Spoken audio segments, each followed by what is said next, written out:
welcome back to Mathematical Economics class. So here, I'll be showing you how to compute arc elasticity of demand. So in our previous videos, I'll be able to show you how to compute point elasticity of demand, simply price elasticity of demand.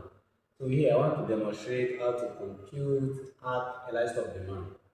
So arc elasticity of demand is usually used when we have a large change or a larger changes in pricing in the price. Let's apply this question anyway. So half balance of demand use the idea that instead of dividing, for example, we have say change in Q over Q1, okay, then divided by change in P over P1. So our cost of demand, this is price of the demand. Okay. Our cost of demand says why not finding the average of this quantity demanded and the average of these prices. Okay. So in other words, our elastic of demand says okay, instead of simply writing why can't we say change in Q over the half over Q1 plus Q2. That is, we simply find the average of this, then divided by change in P over half of P1 plus P2. So instead of simply P1, simply Q1. Okay, half, half elasticity. So I'll be applying this formula. Okay, so elasticity of demand. So I'm rewriting this formula as Q2 minus Q1 over Q1 plus Q2 multiplied by P1 plus P2 over P2 minus P1. Now it's time I can swap, I can write this one by swapping, I can write this as minus Q2 minus Q1 over P2 minus P1, then multiply by P1 plus P2 over Q2, Q1 plus Q2. So it's the same is equivalent to this, okay? Equivalent, okay? It's just a matter of swap. Okay, so from this question, well, the same question we've done before, but we have to calculate arc price elasticity. So we try to identify each of these elements.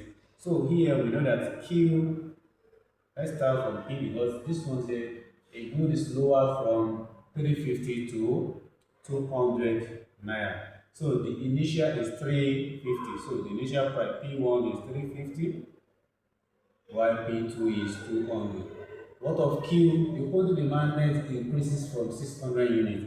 So initial Q is 600 while the new Q is 700.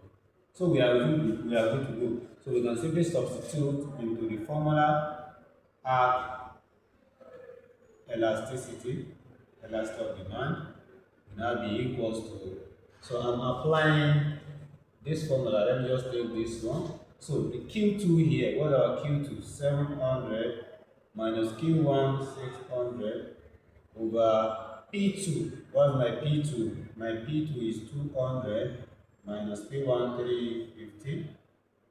Then we have multiply by P1, which is 350 plus 200, that is P2, divided by what is Q1? Q1 here is 600 plus 700, which is Q2. Then I have 100 divided by minus 150 multiplied by 350 plus 200, I have 550. Then divided by 1300.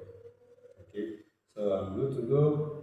So this cancel this can also cancel this cancel this. So we are left with 55 divided by, that is 15 multiplied by 13 now.